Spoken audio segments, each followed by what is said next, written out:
ചെമ്പനിപ്പൂ സീരിയലിന്റെ വരാനിരിക്കുന്ന episode review വിശേഷങ്ങളിലേക്ക് എല്ലാവർക്കും സ്വാഗതം. കഴിഞ്ഞ എപ്പിസോഡിൽ നമ്മൾ പറഞ്ഞ് അവസാനിപ്പിച്ചിട്ടുണ്ടായിരുന്നത് നമ്മുടെ സച്ചിക്ക് ഇട്ടിട്ട് തന്നെ ഫസ്റ്റ് മാമൻ ചെറിയൊരു പണി കൊടുക്കുകയാണ്. സച്ചി കുടിക്കുന്നവനാണെന്നുള്ള കാര്യത്തെക്കുറിച്ച് ശ്രുതി പറഞ്ഞു എന്നുള്ള രീതിയിൽ അത് നമ്മുടെ സച്ചിക്ക് അത്ര ഇഷ്ടപ്പെടുന്നില്ല. അത് മാത്രമല്ല എന്തൊക്കെയോ ഒരു സ്പെല്ലിംഗ് മിസ്റ്റേക്ക് സച്ചിക്ക് ഫീൽ ചെയ്യുന്നുണ്ട്. ആ രംഗം വരെയായിരുന്നു നമ്മൾ ഇന്നത്തെ എപ്പിസോഡിൽ കണ്ടിട്ടുണ്ടായിരുന്നത്. ആ വിശേഷങ്ങൾ കേൾക്കാത്തവർ ആരെങ്കിലും ഉണ്ടെന്നുണ്ടെങ്കിൽ അതിന്റെ ലിങ്ക് ഞാൻ ഐക്കാർട്ടിലും അതുപോലെ പിൻ കമന്റായിട്ടും കൊടുത്തേക്കാം കേട്ടോ. ബാക്കി വിശേഷങ്ങൾ നോക്കാം. നമ്മുടെ അച്ഛമ്മ പറയുന്നത് പ്രകാരം തന്നെ ഇളന്നി വെട്ടാൻ വേണ്ടിയിട്ട് പുറത്തേക്ക് വരികയാണ്. പൗഡർ എടുത്തിയുടെ അഹങ്കാരം കണ്ടോ? അവളുടെ ഇളയച്ചിന്റെ അടുത്ത് പോയിട്ട് ഞാൻ കുടിയനാണെന്ന് പറഞ്ഞിരിക്കുന്നു. അതൊക്കെ നീ വിടടാ. എന്തായാലും നിന്റെ പേരങ്ങ് മലേഷ്യ വരെ എത്തിയില്ലേ? നമുക്ക് ആവശ്യമായിട്ടുള്ള സാധനങ്ങളെ കുറിച്ച് മാത്രം നമ്മൾ ചിന്തിച്ചാൽ മതി. എന്തായാലും അദ്ദേഹം ഫോറിൻ കുപ്പി കൊണ്ടുവന്നിട്ടുണ്ടാകും. പക്ഷേ സച്ചിക്ക് കലിയാവാണ് കേട്ടോ. എന്തായാലും അവൻ വന്ന ഉടനെ തന്നെ എന്നെ അപമാനപ്പെടുത്തി.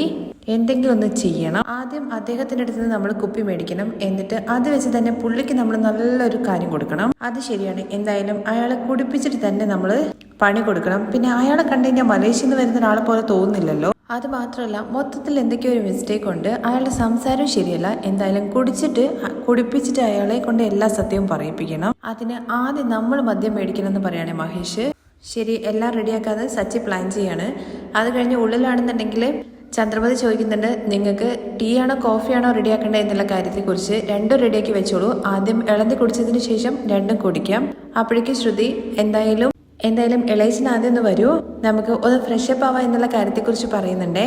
ഓക്കെ, അതെന്തായാലും നടക്കട്ടെ. റൂം എവിടെയുണ്ട് എന്നുള്ള കാര്യം ബീരാൻ ചോദിക്കുമ്പോൾ റൂം അവിടെ എല്ലാം റെഡിയാക്കി വെച്ചിട്ടുണ്ട്. പക്ഷേ കുറച്ച് സൗകര്യങ്ങളൊക്കെ കുറവാണ്. നിങ്ങൾ തെറ്റായിട്ടൊന്നും വിചാരിക്കരുതെന്ന് പറയുകയാണേ. അപ്പോഴേക്കും അച്ഛമ്മ ചോദിക്കുന്നുണ്ട്, അതിലിപ്പോൾ തെറ്റ് വിചാരിക്കാൻ എന്തിരിക്കുന്നു? തങ്ങാനൊരു സ്ഥലമില്ലേ? പിന്നെന്താ കുഴപ്പമെന്നുള്ള കാര്യം ചോദിക്കുമ്പോഴേക്കും അയ്യോ അമ്മേ, അവര് മലേഷ്യയിൽ ഭയങ്കര വലിയ വീട്ടിലൊക്കെ താമസിച്ചിരുന്ന ആളാന്നുള്ള കാര്യം പറയുമ്പോഴേക്കും രവി ചോദിക്കുന്നുണ്ട്, നീ നേരിൽ പോയിട്ട് കണ്ട പോലെ ഉണ്ടല്ലോ നിന്റെ സംസാരം. അപ്പോഴേക്കും ബീരാൻ പറയുന്നുണ്ട് കേട്ടോ, അതൊന്നും ഒരു പ്രശ്നമല്ല, ഞാൻ ഇതിനേക്കാൾ ചെറിയ വീട്ടിലാണ് താമസിക്കുന്നത്. അപ്പോഴേക്കും നമ്മുടെ ശ്രുതിക്ക് ടെൻഷൻ ആവുന്നുണ്ട്.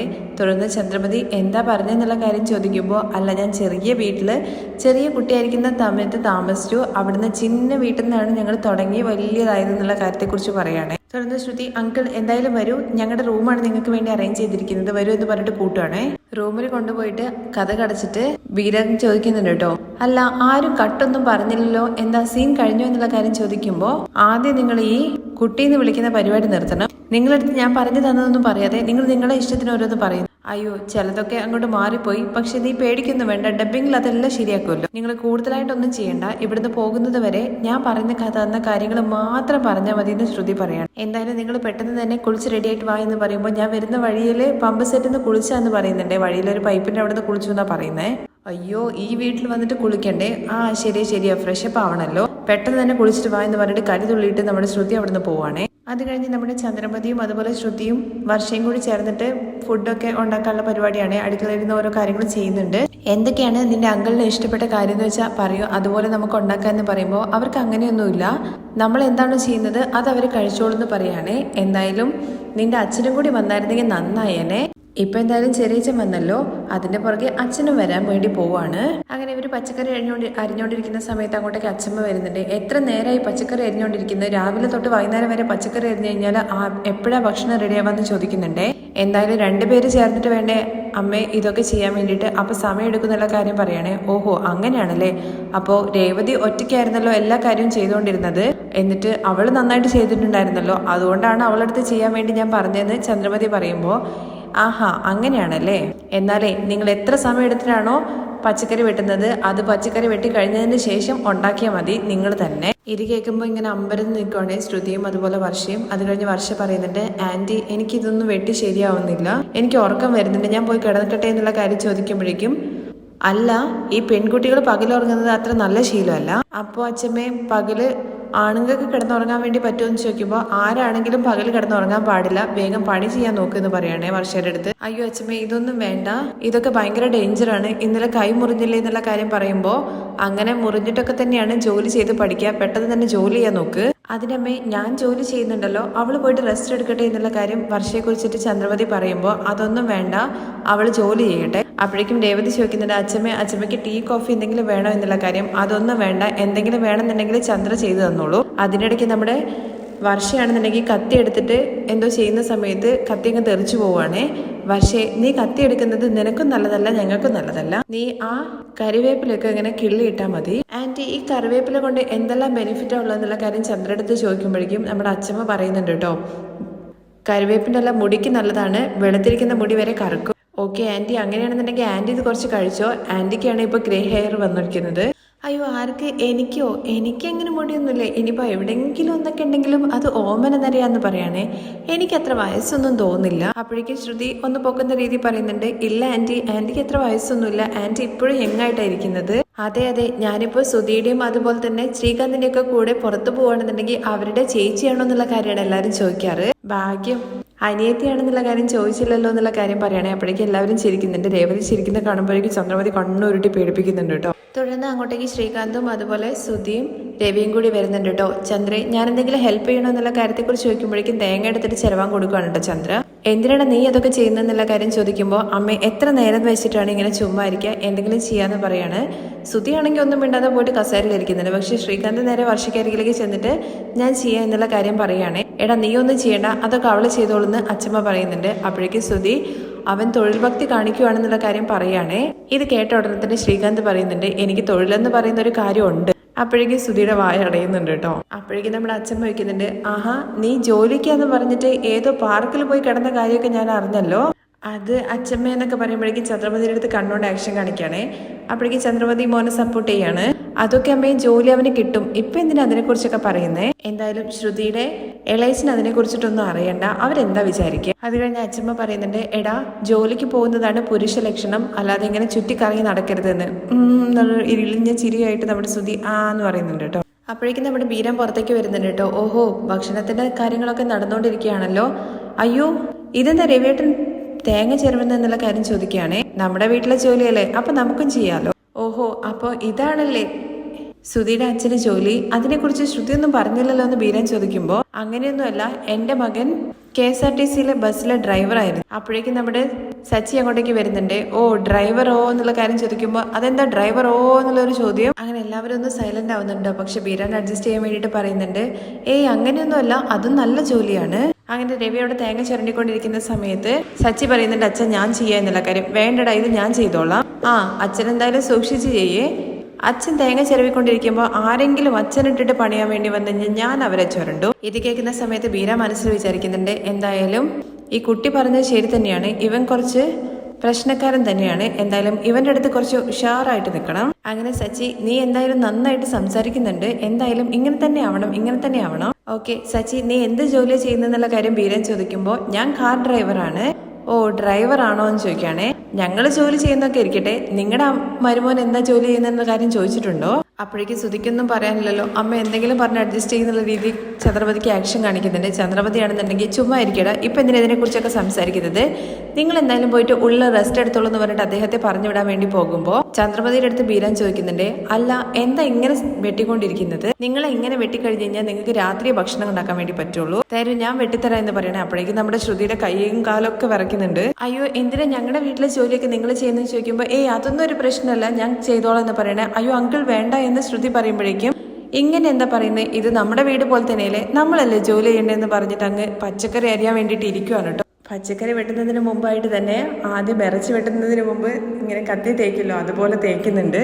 അങ്ങനെ പുള്ളി പച്ചക്കറി വെട്ടുന്ന കാണുന്ന സമയത്ത് എല്ലാവരും ഇങ്ങനെ അതിലേക്ക് തന്നെ നോക്കി നിൽക്കണം. ഭയങ്കര സ്പീഡിൽ ഈ കുക്ക് ചെയ്യാനൊക്കെ പോകുന്ന ആൾക്കാർ ഉള്ളിയൊക്കെ അരിയില്ല, അതുപോലെയാണ് കേട്ടോ, കടകടാന്ന് പറഞ്ഞിട്ട് അരിയുന്നത്. അങ്ങനെ ഇത് കാണുമ്പോഴേക്കും ഇയാളെന്താ ഇങ്ങനെ വെട്ടുന്നത്, അച്ഛാ ഇയാള് പച്ചക്കറി വെട്ടുന്നത് കണ്ടു കഴിഞ്ഞാൽ ഇറച്ചിക്കടയിൽ ഇറച്ചി വെട്ടുന്ന പോലെ ഉണ്ടല്ലോ എന്നുള്ള കാര്യം സച്ചി പറയണേ. അപ്പോഴേക്കും ശ്രുതി ആകെ ഞെട്ടുന്നുണ്ട്. അപ്പോഴേക്കും എന്താ മഹേഷേ, നമ്മുടെ ഗണേശൻ കറിക്കടയിൽ ഇങ്ങനെ തന്നെയല്ലേ വെട്ടിക്കൊണ്ടിരിക്കുന്നത്, എക്സാക്റ്റ് ആയിട്ടും അങ്ങനെ തന്നെയാണെന്ന് പറയണേ മഹേഷ്. അങ്ങനെ സച്ചി ഗണേശിന്റെ കാര്യം പറയുമ്പോഴേക്കും, ഗണേശനോ ഏത് ഏരിയയിലെന്നുള്ള കാര്യം ബീരൻ ചോദിക്കണേ.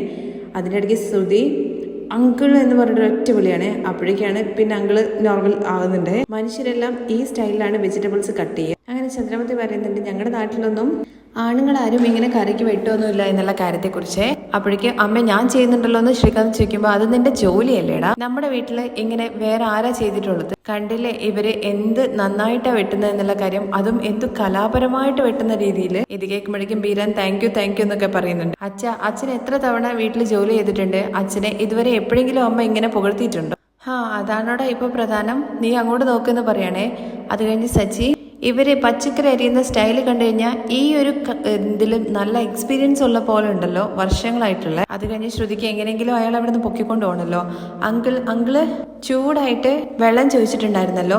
ഞാനൊന്ന് ചോദിക്കുമ്പോൾ ഉണ്ട് അങ്കിള് ചോദിച്ചിട്ടുണ്ടായിരുന്നു, അങ്കിള് മറന്നു പോയതാണ്, ഞാൻ ഉള്ളിലെടുത്ത് വെച്ചിട്ടുണ്ട്, അങ്കിള് വാ എന്ന് പറയാണ്. അപ്പോഴേക്കും ബീരാൻ പറയുന്നുണ്ട് വെള്ളം കുടിച്ച് വന്നിട്ട് വെട്ടാം. എണീറ്റ് പോയിട്ടും എല്ലാവരും ആ പച്ചക്കറി അരിഞ്ഞു വെച്ചിരിക്കുന്ന അതിലേക്ക് തന്നെ ഇങ്ങനെ നോക്കിയിട്ട് അന്തം വിട്ട പോലെ നിൽക്കുവാണേ. ശ്രുതിയാണെന്നുണ്ടെങ്കിൽ ബീരാനുള്ളിൽ കൊണ്ടുപോയിട്ട് നിങ്ങൾ ഞാൻ ഇതെടുത്ത് അടിക്കുന്നൊക്കെ പറയണേ. അയ്യോ പാപ്പ എന്തിനാണ് എന്നോട് ദേഷ്യപ്പെടുന്നതെന്നൊക്കെ ചോദിക്കുമ്പോഴേക്കും നിങ്ങൾ എന്തിനാ ആവശ്യമില്ലാത്ത കാര്യങ്ങളൊക്കെ ചെയ്യുന്നത്, എന്തിനാ വെറുതെ പച്ചക്കറി നുറുക്കാനൊക്കെ നിങ്ങൾ പോയത്, നിങ്ങൾ എന്നെ കൊലയ്ക്ക് കൊടുക്കുന്ന തോന്നുന്നത്. ആ കത്തി കണ്ടപ്പോഴേ നമ്മുടെ കുലത്തൊഴിൽ ഓർമ്മ വന്നു, അതുകൊണ്ട് എൻ്റെ അരികിലേക്ക് വരുന്ന പോലെ തോന്നി, അതുകൊണ്ട് ചെയ്താന്ന് പറയുമ്പോൾ നിങ്ങൾ ഇനി കത്തി വെച്ച് എന്തെങ്കിലും ചെയ്തിട്ടുണ്ടെങ്കിൽ നിങ്ങളെ കൈക്ക് ഞാൻ ചൂട് വെക്കുന്നു പറയണേ. എന്തായാലും ഇനി ഞാൻ പറയാതെ നിങ്ങൾ പുറത്തേക്ക് വരരുതെന്ന് പറയാണേ. മര്യാദയ്ക്ക് കിടന്നുറങ്ങാൻ നോക്കുന്നുള്ള കാര്യം പറയുമ്പോൾ അയ്യോ എനിക്ക് പകൽ ഉറക്കം വരില്ല എന്ന് ബീരാൻ പറയുന്നുണ്ട്. ഉറങ്ങുന്ന പോലെ നടിക്കാൻ അറിയാലോ, അതങ്ങ് ചെയ്താൽ മതി, അതല്ലാതെ വെറുതെ ആവശ്യമില്ലാത്ത കാര്യങ്ങളൊന്നും ചെയ്യാൻ നിൽക്കണ്ട. പിന്നെ ഒരു കാര്യം ഓർമ്മയുണ്ടല്ലോ, ഈ വീട്ടിൽ ചുറ്റും ഫുള്ള് ക്യാമറ ഉണ്ട്. ശരിയാണ്, കമൽ സാർ ഇരുന്നിട്ട് എവിടെയെങ്കിലും ഈ ക്യാമറയിലൂടെ കാര്യങ്ങളൊക്കെ കാണുന്നുണ്ടാവും. പുള്ളിക്കാണെന്നുണ്ടെങ്കിൽ ഓവർ ആക്ടിങ് ഇഷ്ടമല്ല, എന്തായാലും നാച്ചുറൽ ആവണം. പിന്നെ അടുത്ത സീൻ എന്തായാലും ഞാൻ സൂപ്പറാക്കി കാണിച്ചു തരാം എന്നുള്ള കാര്യം പറയുകയാണേ. അപ്പോഴും വീണ്ടും കുട്ടിയെന്ന് വിളിക്കും. ആദ്യം നിങ്ങൾ ഈ കുട്ടി വിളിക്കുന്ന പരിപാടി നിർത്ത്, അത് കേൾക്കുമ്പോഴേ എനിക്ക് അങ്ങ് ദേഷ്യം വരും. മര്യാദയ്ക്ക് കിടന്നുറങ്ങാൻ നോക്ക്, ഭക്ഷണം കഴിക്കാൻ വേണ്ടി മാത്രം വന്നാൽ മതി എന്ന് പറഞ്ഞിട്ട് ശ്രുതി പുറത്തേക്ക് ഇറങ്ങി പോവാണേ. തുടർന്ന് നമ്മുടെ സച്ചിയാണെന്നുണ്ടെങ്കിൽ പുറത്ത് അങ്ങോട്ടും ഇങ്ങോട്ടും നടക്കുവാണ് കേട്ടോ. അയാൾ വന്നത് കണ്ടു കഴിഞ്ഞാൽ അയാൾ ഒരിക്കലും ചെറിയച്ഛനാന്നുള്ള കാര്യം തോന്നുകയില്ല എന്നുള്ള കാര്യം പറയണേ. എന്നാൽ പിന്നെ വലിയച്ഛനാണോ എന്നുള്ള കാര്യം ചോദിക്കുമ്പോൾ അതല്ലടാ, അവർ രണ്ടുപേരും കണ്ടിട്ട് ഒരു ചേർച്ചയും തോന്നുന്നില്ല, എന്തൊക്കെയോ കുഴപ്പമുണ്ട്. ഈ പെണ്ണിനെ കണ്ടു കഴിഞ്ഞാൽ മലേഷ്യയിൽ നിന്ന് വന്ന പോലെ വെളുവെളുത്തിട്ടുള്ളത്, പക്ഷെ ഇയാളെ കണ്ടു കഴിഞ്ഞാൽ അങ്ങനെ തോന്നും. അതെ, എനിക്ക് എന്തൊക്കെയോ സംശയമുണ്ട്. ഇയാൾ സിനിമയിലൊക്കെ കണ്ടിട്ടുണ്ട്, മലേഷ്യക്കാരൊക്കെ വേറെ രീതിയിലല്ലേ സംസാരിക്കുക, ഇയാളാണെന്നുണ്ടെങ്കിൽ കറക്റ്റ് കേരള മലയാളം പറയുന്ന അതേപോലെ പറയുന്നു. അതേടാ അത് തന്നെയാണ്. പിന്നെ അയാൾ പച്ചക്കറി എറിയുന്നത് കണ്ടോ, ഏതോ കറിക്കടയിലെ ഇറച്ചിക്കാരൻ ഇറച്ചി വെട്ടുന്നത് കൂടെ പോലെ ഇങ്ങനെ കൊത്തി എരിയുന്നത് കണ്ടില്ലേ. കേട്ട് കഴിഞ്ഞാൽ മലേഷ്യ സാമ്പാറാണെന്നുള്ള കാര്യം പറയും. ഒരുപക്ഷെ സത്യമാണെന്നുണ്ടെങ്കിലോ, നമ്മൾ മലേഷ്യ പോയിട്ട് സാമ്പാറൊന്നും കഴിച്ചിട്ടില്ല. എന്തായാലും നമുക്ക് മലേഷ്യ എവിടെയാണെന്നുള്ള കാര്യം അറിയില്ലല്ലോ, നമ്മൾ അവിടെ പോയിട്ട് ഭക്ഷണമൊന്നും കഴിച്ചിട്ടുമില്ലല്ലോ. എന്തോ എനിക്ക് അത്ര വലിയ ഇതൊന്നും റെഡി ആയിട്ട് തോന്നുന്നില്ല. കുറെ നാളായിട്ട് മലേഷ്യയിൽ അച്ഛനെ കുറിച്ചിട്ട് കഥ പറഞ്ഞു. ഒരുപാട് നാളായിട്ട് ഈ പൗഡർ എടുത്തിയാണെന്നുണ്ടെങ്കിൽ മലേഷ്യ അച്ഛനെ കുറിച്ചിട്ട് കഥ വിട്ടുകൊണ്ടിരിക്കുകയായിരുന്നു. ഇപ്പൊ പെട്ടെന്നൊരു ചെറിയച്ഛൻ വന്നു. അയാളെ കണ്ടു കഴിഞ്ഞാൽ മലേഷ്യക്കാരനെ പോലെ ഒന്നും തോന്നില്ല. പക്ഷെ ചിലവരൊക്കെ നമ്മൾ നാട് വിട്ട് പോയി കഴിഞ്ഞാലും അതേ ഒരു രീതി തന്നെയാണല്ലോ ഉണ്ടാവുക. ഇയാളും ചിലപ്പോ അങ്ങനെയൊക്കെ ആവാലോ. ഇല്ലടാ, എന്തൊക്കെയോ ഒരു പ്രശ്നമുണ്ട്. എന്തായാലും പൗഡർ എടുത്തിയാണെങ്കിൽ ഭയങ്കര ടെൻഷനിലാണ് ഉള്ളത്. അയാൾ എന്തെങ്കിലും പറഞ്ഞു വരുമ്പോഴേക്കും ഇവളിടയിൽ കയറിയിട്ട് കുറുകി പറയും എന്തൊക്കെയോ ഉണ്ട്. എന്തായാലും അത് കണ്ടുപിടിക്കും. എന്തായാലും ആദ്യം ഫോറിൻ മദ്യം നമുക്ക് കിട്ടണം. ഞാൻ ഇതുവരെ അത് കുടിച്ചിട്ടില്ല. ഇയാളെ കയ്യിൽ നിന്ന് മിസ്സായി കഴിഞ്ഞാൽ പിന്നെ നമുക്കത് നടക്കില്ല. അയാൾ ആദ്യം മലേഷ്യയിൽ നിന്ന് വന്നതാണോ എന്നുള്ള കാര്യം തന്നെ ഡൗട്ടാണ്. അത് കഴിഞ്ഞിട്ടല്ലേ മദ്യം. എന്തൊക്കെയാണെന്നുണ്ടെങ്കിലും കുപ്പി കൊണ്ടുവന്നിട്ടുണ്ടോ എന്നുള്ള കാര്യത്തെക്കുറിച്ച് ചോദിക്കാം. മലേഷ്യ കുപ്പിയാണെന്നുണ്ടെങ്കിൽ നമുക്ക് ഉറപ്പിക്കാമല്ലോ. അതെ, അത് ശരി തന്നെയാണ്. എന്തായാലും അയാളെ ആദ്യം നമ്മൾ ഇവിടുന്ന് പുറത്തേക്ക് കൊണ്ടുപോകണം. എന്നിട്ട് ടൈം നോക്കിയിട്ട് അയാളെ കൊണ്ട് എല്ലാം പറയിപ്പിക്കാൻ പുറത്ത് കൊണ്ടുപോയിട്ട്. അത് കഴിഞ്ഞിട്ട് പൊങ്കലിന്റെ കാര്യങ്ങൾ ആരംഭിക്കുകയാണ് കേട്ടോ. എല്ലാവരും നല്ല പുതിയ ഡ്രസ്സൊക്കെ ഇട്ട് നന്നായിട്ട് സുന്ദരികളായിട്ട് നിൽക്കുന്നുണ്ട്. പൊങ്കലിടാൻ വേണ്ടിയിട്ട് കലമൊക്കെ അടുപ്പത്ത് വെക്കാൻ വേണ്ടിയിട്ടുള്ള പരിപാടികളൊക്കെ ചെയ്യാൻ കേട്ടോ. അതേസമയം അവിടെയൊക്കെ ഫുള്ള് കോലം വരച്ചിട്ടുണ്ടേ. അപ്പോഴേക്കും നമ്മുടെ വർഷ ചോദിക്കുന്നുണ്ട് ശ്രുതി ചേച്ചിയാണോ ഇതൊക്കെ ചെയ്തതെന്നുള്ള കാര്യത്തെക്കുറിച്ച്. അല്ല എന്ന് പറയാണ് കേട്ടോ. അപ്പോൾ ആൻറ്റി ആണോ എന്ന് വർഷ ചോദിക്കുമ്പോൾ അയ്യോ എൻ്റെ അമ്മയ്ക്ക് അതൊന്നും വരയ്ക്കാൻ അറിയില്ല എന്നുള്ള കാര്യം ശ്രീകാന്ത് പറയുന്നുണ്ട്. ഇതെല്ലാം രേവതി ചേച്ചിയാണ് വരച്ചത്. ഓ സൂപ്പർ ആയിട്ടുണ്ടെന്ന് വർഷ പറയണേ. അപ്പോഴേക്കും ചന്ദ്രമതി ഒന്ന് താഴ്ന്നല്ലോ, അതുകൊണ്ട് പിന്നെ ഇത് വലിയ പ്രകാശം പാടല്ലേ എന്നുള്ള കാര്യം ചോദിക്കുകയാണേ. പ്രകാശനോ? അതല്ലടാ, ഈ വലിയ ഫേമസ് ആയിട്ടുള്ള പടം അത് പറയില്ലേ, ഓ പിക്കാസോ. എന്തൊക്കെയാണെങ്കിലും അത് തന്നെ. തുടർന്ന് അച്ഛമ്മ പറയുന്നുണ്ട് നിനക്ക് ചന്ദ്രയെ ചെയ്യാൻ അറിയില്ല, നിനക്ക് ചെയ്യാൻ അറിയാത്തത് അവൾ നന്നായിട്ട് ചെയ്തിട്ടുണ്ട്. അതുകൊണ്ട് നീ അവളെ പുകഴ്ത്തിയിട്ടില്ലെങ്കിലും വെറുതെ മോശം കാര്യങ്ങളൊന്നും പറയരുത്. എന്റെ മരുമകളായിട്ട് വന്നതിന് ശേഷം നീ എപ്പോഴെങ്കിലും ഒരു തവണയെങ്കിലും കോലം വരച്ചിട്ടുണ്ടോ? അതിനമ്മ കാലയിൽ നേരത്തെ എണീക്കണ്ടേ, പക്ഷെ ഇവൾ എണീക്കുന്നതിന് 8 മണിക്കല്ലേ. ചുമ്മാ കുറ്റം പറഞ്ഞുകൊണ്ട് നിൽക്കാണ്ട് പറ്റുന്ന പണി ചെയ്യാൻ നോക്ക്. അങ്ങനെ പൊങ്കൽ കത്തിച്ച് ഇത് ഇളക്കിക്കൊണ്ടിരിക്കുന്ന സമയത്ത് ശ്രുതി പറയുന്നുണ്ട് ഒരു കരിമ്പെടുത്ത് തരട്ടെ. ശ്രുതി നീ അത് തിന്നതുപോലെ പോസ് ഒരു ഫോട്ടോ എടുക്കാനാന്ന് പറയുമ്പോഴേക്കും പുറത്തുനിന്ന് ഒരൊറ്റ അടി കൊടുക്കുകയാണ് കേട്ടോ നമ്മുടെ അച്ഛമ്മ ശ്രുതിക്കിട്ടിട്ട്. ആദ്യം പൊങ്കൽ പൊങ്ങട്ടെ, അത് കഴിഞ്ഞതിന് ശേഷം ഫോട്ടോ എടുക്കാം, മാറി നിൽക്കണമെന്ന് പറഞ്ഞാൽ ഓടിച്ചു വിടുകയാണ്. അത് കാണുമ്പോഴേക്കും ശ്രീകാന്ത് ചിരിക്കുന്നുണ്ട്. അത് കഴിഞ്ഞ് നമ്മുടെ സച്ചിയും മഹേഷും കൂടി അങ്ങോട്ട് വരികയാണ്. അങ്ങനെ അച്ഛമ്മയൊക്കെ പൊങ്കലിങ്ങനെ നോക്കിക്കൊണ്ടിരിക്കുന്ന സമയത്ത് സച്ചി പുറകിലൂടെ വന്നിട്ട് ഒരു തൂവലെടുത്തിട്ട് അച്ഛമ്മേനെ ഇങ്ങനെ തോണ്ടുവാണ്. അപ്പോഴേക്കും അച്ഛമ്മ എന്തോ മേല് വന്നിരിക്കാന്ന് വിചാരിച്ചിട്ട് എന്നിട്ട് പറയുന്നുണ്ട്, നിനക്ക് ചുമ്മാ ഇരിക്കാൻ വേണ്ടി പറ്റില്ലടാന്നുള്ള കാര്യം ചോദിക്കുന്നുണ്ട്. അച്ഛമ്മ നല്ല സൂപ്പർ ആയിട്ടുണ്ട് ഈ ഡ്രസ്സിൽ. അച്ഛമ്മ ഇങ്ങനെ തന്നെ പുറത്തൊന്നും പോയി നടക്കല്ലേ, ആരെങ്കിലും ചിലപ്പോൾ അച്ഛമ്മയെ പെണ്ണ് ചോദിക്കും. അതേ അച്ഛമ്മ, ഞാൻ സത്യമാണ് പറഞ്ഞത്. അച്ഛമ്മ അങ്ങ് തൂക്കിയെടുത്താലുണ്ടല്ലോ എന്ന് പറഞ്ഞിട്ട് പൊക്കാൻ വേണ്ടി പോകുമ്പോഴേക്കും എടാ നിന്റെ ഭാര്യ അത് അവിടെ ഇരിക്കുന്നുണ്ട്, അവളെ എടുത്ത് തൂക്കെന്ന് പറയണേ. അതിനച്ഛമ്മ എന്താ നമ്മൾ ആരുടെയും പറഞ്ഞിട്ട് ട്രാക്ടർ കൊണ്ടുവരാൻ വേണ്ടി പറയേണ്ടി വരുമെന്ന് പറയണേ. അപ്പോഴേക്കും രേവതി, കണ്ടില്ല അച്ഛമ്മ ഓരോന്ന് പറയുന്നത്. അതിന് എൻ്റെ പേരക്കുട്ടിക്ക് എന്താണ് ഒരു കുറവെന്ന് ചോദിക്കുമ്പോൾ അവൾക്ക് കുറവൊന്നുമില്ല, അവളെ കണ്ടു കഴിഞ്ഞാൽ പഞ്ചുമിഠായി പോലെയല്ലേ എന്നുള്ള കാര്യം ചോദിക്കുകയാണേ. അപ്പോൾ നമ്മുടെ രേവതി കണ്ണൂരിട്ട് പേടിപ്പിക്കുന്നുണ്ട്. കണ്ടില്ലേ അവളുടെ ഭൂതക്കണ്ണ് വെച്ചും കണ്ട് എന്നെ നോക്കി പേടിപ്പിക്കുന്നത്, നോക്ക് അച്ഛമ്മ എന്ന് പറയണേ. ചുമ്മാ കിഡിങ് ആണ്. പക്ഷേ ഇവരിങ്ങനെ ഈ തമാശ പറയുന്നതൊന്നും നമ്മുടെ ഛത്രപതിക്കൊന്നും അത്ര ദഹിക്കുന്നില്ല കേട്ടോ. അത് കഴിഞ്ഞിട്ട് അച്ഛമ്മയുടെ കവിളത്ത് പിടിച്ചിട്ട് ഇങ്ങനെ കാക്കുന്നുണ്ട് കേട്ടോ. കണ്ടില്ലേ രവി കാണിക്കുന്നത്? അതെ, അച്ഛമ്മ തന്നെയാണല്ലോ അവനെ ചെറുപ്പം മുതലേ വളർത്തിയത്. അതാണ് അച്ഛമ്മയുമായിട്ട് അവൻ ഇങ്ങനെ കളിക്കുന്നത്. അവന് അച്ഛമ്മ തന്നെയായിരുന്നല്ലോ അവന്റെ അമ്മയും. എന്റെ കൂടെ വളർന്നത് കൊണ്ടാണ് സച്ചി ഇങ്ങനെ കളങ്കമില്ലാതെ നിന്നെ പോലെ തന്നെ ആയി ജീവിക്കുന്നത്. അവന്റെ മനസ്സ് ശുദ്ധമാണ്. ഇങ്ങനെയുള്ളവർക്കാണ് ദൈവം എല്ലാവിധ ആശീർവാദം കൊടുക്കുക. അതുകൊണ്ടാണ് രേവതിയെ പോലെ ഒരു പെണ്ണ് നിനക്ക് ഭാര്യയായിട്ട് കിട്ടിയത്. കേട്ടില്ല എന്നുള്ള കാര്യം ഇങ്ങനെ പുരുകം കൊണ്ട് ആക്ഷൻ കാണിക്കുന്നുണ്ട്. അതുപോലെ സച്ചിക്കോ പറഞ്ഞത് ഭയങ്കരമായിട്ട് ഇഷ്ടമാവുന്നുണ്ട്. അപ്പോഴേക്കും നമ്മുടെ ശ്രുതിക്ക് കുശുമ്പാവണം കേട്ടോ. അതെന്താ അച്ഛമ്മ അങ്ങനെ പറയുന്നത്? ഞങ്ങൾ എന്താ കളങ്കോ കള്ളൊക്കെ ആയിട്ട് നടക്കുവാണോ? എന്താ അവനെ മാത്രം പുകഴ്ത്തുന്നത്? അപ്പോഴേക്കും സച്ചി, അപ്പോൾ പാർക്കിൽ ഇരുന്നിട്ട് കടൽ നിന്നുകൊണ്ടിരുന്നതൊന്നും കള്ളത്തരം കാണിക്കില്ലല്ലേ? അതിന് നിന്നെ കുറ്റം പറഞ്ഞിട്ട് കാര്യമില്ല, കാരണം നിന്നെ അച്ഛമ്മയല്ലല്ലോ വളർത്തിയത്. അപ്പോഴേക്കും ചന്ദ്രപതിക്ക് ദേഷ്യം വരികയാണ്. ഇത് നോക്ക് രവിയേട്ട, ഇവൻ എന്താ പറയുന്നത്? ഞാൻ വളർത്തിയ മക്കള് ശരിയല്ലെന്നാണോ അവൻ പറയുന്നത്? ഭയങ്കര ശരിയാണ്. അതുകൊണ്ടാണ് രണ്ടുപേരും റണ്ണിങ് റേസിൽ പോയത്, ഓടിപ്പോകുന്ന ചെക്കന്മാര്. അപ്പോഴേക്കും ചന്ദ്രമതിക്കൊന്നും മിണ്ടാൻ പറ്റാത്ത അവസ്ഥയാവാണ്. തുടർന്ന് എടാ മതിയുടെ നിർത്ത്, നല്ലൊരു ദിവസമായിട്ട് ഇങ്ങനെയൊന്നും പറയല്ലേന്ന് രവി പറയുന്നുണ്ട്. അത് കഴിഞ്ഞ് ചന്ദ്രമതി, ശ്രുതി നിന്റെ ചെറിയസിന് എണീറ്റിട്ടുണ്ടെങ്കിൽ പോയിട്ട് വിളിച്ചിട്ട് കൂട്ടിക്കൊണ്ടുപോകാ എന്ന് പറയണം. അങ്ങനെ ശ്രുതി അവിടെ നിന്ന് എണീറ്റ് പോവാണേ. അത് കഴിഞ്ഞ് ശ്രുതി പോയിട്ട് അയാളെ വിളിക്കാണ് കേട്ടോ. എന്നിട്ട് സമയം വൈകി പോയല്ലേ, ഫ്ലൈറ്റിൽ വന്നതുകൊണ്ട് എനിക്ക് ശരിക്കും ഉറങ്ങാൻ വേണ്ടി പറ്റില്ല എന്ന് പറയണേ. എന്താ പറഞ്ഞെന്ന് ശ്രുതി ചോദിക്കുമ്പോൾ, അല്ല ആ ക്യാരക്ടറിന്റെ ഒരു ഇതാണല്ലോ, ഞാൻ ആ ഒരു ഫ്ലോക്ക് ഞാൻ കിടന്നുറങ്ങിപ്പോയതാന്ന് പറയുന്നുണ്ട്. എന്തായാലും പുറത്തോട്ട് വാ, പൊങ്കലിട്ടുകൊണ്ടിരിക്കുകയാണ്. അവിടെ വന്നിട്ട് വല്ല അനാവശ്യം പറഞ്ഞാലുണ്ടല്ലോ പിന്നെ നിങ്ങൾക്ക് ഒരിക്കലും പടത്തിൽ ചാൻസ് കിട്ടില്ല. ഇല്ല, ഒന്നുമില്ല, അങ്ങനെയൊന്നും സംഭവിക്കില്ല, നോക്കിക്കോ ഇപ്പൊ ഞാൻ എന്ത് സൈലന്റ് ആയിട്ടാണ് ഇരിക്കുന്നത് എന്നുള്ള കാര്യം. അങ്ങനെ ശ്രുതിയും ചിരിച്ചുകൊണ്ട് വാതിൽ തുറക്കുകയാണ്. വാ അങ്കിൾ എന്നൊക്കെ പറഞ്ഞിട്ട് കൂട്ടി പോകുന്നുണ്ട്. അങ്ങനെ വന്ന ഉടനെ തന്നെ രവി ചോദിക്കുന്നുണ്ട് കേട്ടോ, അവിടെ മലേഷ്യയിൽ ഇങ്ങനത്തെ കാര്യങ്ങളൊക്കെ നടക്കുമോ എന്നുള്ള കാര്യത്തെക്കുറിച്ച്. പൊങ്കലിന്റെ ആ സമയത്ത് വ്യാപാരമൊക്കെ വളരെ കുറവായിരിക്കും, കച്ചവടേ ഉണ്ടാവില്ല. ഇത് കേൾക്കുന്ന സമയത്ത് എല്ലാവരും പരസ്പരം മുഖത്തോട് മുഖം നോക്കുവാണ്. അപ്പോഴേക്കും ശ്രുതി ഒരു വിധത്തിൽ അഡ്ജസ്റ്റ് ചെയ്യാണ് കേട്ടോ. ബിസിനസ് ടൈം ലീവ് അല്ലേ, അതുകൊണ്ട് ശരിക്കും ബിസിനസ് ഒന്നും നടക്കില്ല, അതാണ് പറഞ്ഞത്. അങ്ങനെ പൊങ്കലിന്റെ കാര്യങ്ങളെ കുറിച്ചൊക്കെ പറഞ്ഞിട്ട് ഏത് നാട്ടിൽ പോയാലും നമ്മൾ നമ്മുടെ ആ ഒരു ശീലം മറക്കാൻ പാടില്ലോ. അത് ശരിയാണ്, കേരള തനിമ ഒരിക്കലും വിടാൻ വേണ്ടി പറ്റില്ല. പണ്ട് നമ്മൾ ഡ്രാമയിലെന്ന് പറഞ്ഞ് തുടങ്ങുമ്പോഴേക്കും ഡ്രാമയൊന്നും ചോദിക്കണ്ടേ സച്ചി, ഞാൻ പണ്ട് സ്കൂളിലൊക്കെ ഡ്രാമയിൽ നടിച്ചിട്ടുണ്ടായിരുന്നു, അതാണ് പറയുന്നതെന്ന് പറയുകയാണെങ്കിൽ നമ്മുടെ ശ്രുതി. അതെ ഇവള് നന്നായിട്ട് നടിക്കും. അപ്പോഴേക്കും സച്ചിയും പറയുന്നുണ്ട്, ആ ഡൗട്ട് എനിക്ക് ഒരുപാട് നാളായിട്ടുണ്ട്. അത് കഴിഞ്ഞ് പിന്നെ പൊങ്കലിടുന്ന കാര്യമാണ്. അതിനിടയ്ക്ക് ശ്രുതിയുടെ കണ്ണിൽ പുക പോകുന്നുണ്ട്, വർഷയുടെ കണ്ണിൽ പോകുന്നുണ്ട്. ഇവരൊക്കെ മാറുവാണി എണീറ്റ് പോകുന്നൊക്കെ ഉണ്ട് കേട്ടോ. പക്ഷെ നമ്മുടെ രേവതി ആണെങ്കിൽ അവിടെ തന്നെ ഇരുന്ന് 3 പേരുടെയും പൊങ്കൽ കലത്തിന്റെ കാര്യങ്ങളെല്ലാം നോക്കുന്നുണ്ട് കേട്ടോ. തീ കത്തിക്കുന്നു, ഊതുന്നു, എല്ലാം ചെയ്യുന്നുണ്ട്.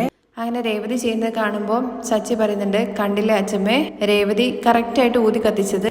അതേടാ, അറിയുന്ന ആൾക്കാർ ജോലി ചെയ്യും, ഇതിനെല്ലാം അനുഭവം വേണം, ഇതൊന്നും ഒറ്റ ദിവസം കൊണ്ട് പറ്റില്ല.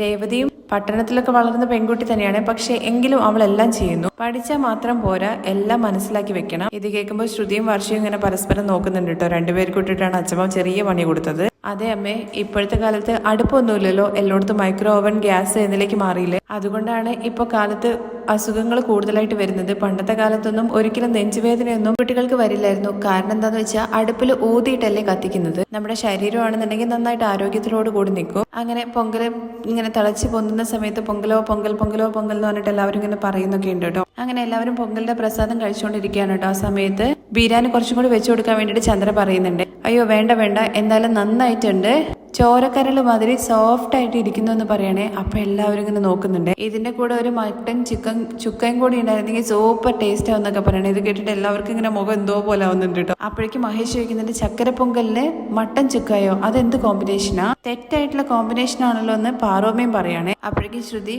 ചുമ്മാ അവരെ ഒരു ഹ്യൂമറായിട്ട് പറഞ്ഞതാണ്, അങ്കിൾ കഴിക്കുക എന്ന് പറയാണ്. അതെ അതെ, ജോക്ക് ജോക്ക് ജോക്ക് എന്ന് പറയാണ്. അത് കേൾക്കുമ്പോൾ എല്ലാവരും ചെറുതായിട്ടൊന്ന് ചിരിക്കുന്നുണ്ട്. അച്ഛമ്മ ആദ്യം രേവതിക്ക് ഒരു വായ കൊടുക്കുന്നുണ്ട് കേട്ടോ പൊങ്കലിൻ്റെത്. അപ്പോഴേക്കും അച്ഛമ്മ എനിക്ക് വേണമെന്ന് പറഞ്ഞിട്ട് സച്ചി അടി കൂടുകയാണ്. അങ്ങനെ അച്ഛമ്മ സച്ചിക്ക് കൊടുക്കുകയാണ്. അതിന്റെ പുറകെ തന്നെ എനിക്കില്ലെന്ന് ചോദിച്ചുകൊണ്ട് ശ്രീകാന്തും അതുപോലെ സുധിയും വരുന്നുണ്ട്. രണ്ടുപേർക്ക് കൂട്ടി കൊടുക്കുന്നുണ്ട്. തുടർന്ന് അച്ഛമ്മ തന്നെ വിളിക്കുകയാണ് കേട്ടോ മറ്റു 2 പേരക്കുട്ടികളെയും. അങ്ങനെ ശ്രുതിക്കും അതുപോലെ വർഷയ്ക്കും ഒക്കെ അച്ഛമ്മ തന്നെ സ്പൂൺ കൊണ്ട് കോരി കൊടുക്കുന്നുണ്ട് കേട്ടോ. അത് കഴിഞ്ഞിട്ട് നമ്മുടെ രവി പറയുന്നുണ്ട്, കണ്ടില്ല എൻ്റെ അമ്മ ചെയ്തത്, എല്ലാവരും വിളിച്ച് ഒരുപോലെ കണ്ടിട്ട് ഊട്ടി കൊടുക്കുന്നുണ്ട്, ഇതൊക്കെ നീ കണ്ടു പഠിക്കുന്നു പറയണേ. അപ്പോഴേക്കും ചന്ദ്രമതി ഒരു നോട്ടും പേനയും മേടിച്ചു തന്നാൽ മതി, ഞാൻ ഇതൊക്കെ എഴുതി വെക്കാം, കൂടുതൽ സംസാരിക്കേണ്ട, ഭക്ഷണം കഴിക്കാൻ നോക്ക് നിങ്ങളെന്ന് പറയണേ. തുടർന്ന് അച്ഛമ്മ പറയുന്നുണ്ട് കേട്ടോ, പേരക്കുട്ടികളൊക്കെ ആയിട്ട് ഇവിടെ കുടുംബത്തിലെ എല്ലാവരും കൂടി ഒന്ന് ചേർന്ന് നിൽക്കുന്നത് ഭയങ്കര സന്തോഷമുള്ള കാര്യമെന്ന് പറയുമ്പോൾ അമ്മേ ഇതെല്ലാം അമ്മ ചെയ്ത പുണ്യാന്ന് പറയണം കേട്ടോ രവി. വയസ്സായ കാലത്ത് നമ്മുടെ കൂടെ തന്നെ എല്ലാവരും ഉണ്ടെന്നുണ്ടെങ്കിൽ അതാണ് ഏറ്റവും വലിയ സമാധാനപരമായിട്ടുള്ള ജീവിതം. അങ്ങനെ എല്ലാവർക്കും കൊടുത്തോണ്ടിരിക്കുന്ന സമയത്ത് ഇപ്പൊ എല്ലാവരും ഒരുമിച്ചുണ്ട്. അതുകൊണ്ട് നമുക്ക് ഇങ്ങനെ തന്നെ ഒരു ഫോട്ടോ എടുക്കണം എന്നുള്ള കാര്യം പറയുകയാണേ. ഓക്കെ, അത്രയല്ലേ ഉള്ളൂ, വാ നമുക്ക് എല്ലാവർക്കും കൂടി പുറത്ത് പോയിട്ട് ഫോട്ടോ എടുക്കാമെന്ന് പറയുമ്പോഴേക്ക് സുധി, അയ്യോ ഇനി ഇത് ഫുഡ് കഴിച്ച് തീർന്നില്ലല്ലോ എന്നുള്ള കാര്യത്തെക്കുറിച്ച് പറയുകയാണേ. ഓ ഒരു തീറ്റ പണ്ടാരം, അച്ഛമ്മ ഫോട്ടോ എടുക്കണമെന്ന് ആഗ്രഹിക്കുകയല്ലേ, നീ എല്ലാവരും അവിടെ വെച്ചിട്ട് ഇങ്ങോട്ട് വാ എന്ന് പറയണേ. ചേർന്നിട്ട് ഫോട്ടോ എടുക്കാൻ വേണ്ടി റെഡിയായി നിൽക്കുന്ന സമയത്ത് ലവ് ഹാർട്ടിന്റെ ഷേപ്പിൽ ഇങ്ങനെ കൈ പിടിക്കാൻ പറയുന്നുണ്ട്. അതെന്തിനാന്ന് ചോദിക്കുമ്പോഴേക്കും പറയുന്ന പോലെ ചെയ്യണം എന്ന് രവി പറയാണ്. അങ്ങനെ എന്താ വർഷം നിന്റെ ഐഡിയ എന്നുള്ള കാര്യം ചോദിക്കുമ്പോൾ ഇങ്ങനെ ക്രോസ് ചെയ്തിട്ട് എല്ലാവരും കൂടി ഹേർട്ടിന്റെ ഷേപ്പിൽ കൈ വെച്ചിട്ട് ഇങ്ങനെ എല്ലാവരും കൂടി ചേർന്ന് പിടിക്കുകയാണ് കേട്ടോ. ചേർന്നിട്ട് ഫോട്ടോ ഒക്കെ എടുത്ത് നല്ല ഹാപ്പി ആയിട്ട് ഇങ്ങനെ നിൽക്കുകയാണ് കേട്ടോ. ആ രംഗത്തോട് കൂടിയിട്ടാണ് മറ്റൊരു എപ്പിസോഡിന്റെ രംഗം അവസാനിക്കുന്നത്. ബാക്കി വിശേഷങ്ങൾ കേൾക്കാൻ താല്പര്യം ഉണ്ടെന്നുണ്ടെങ്കിൽ നെക്സ്റ്റ് എപ്പിസോഡിൽ നിന്ന് കമന്റ് ചെയ്യണേ.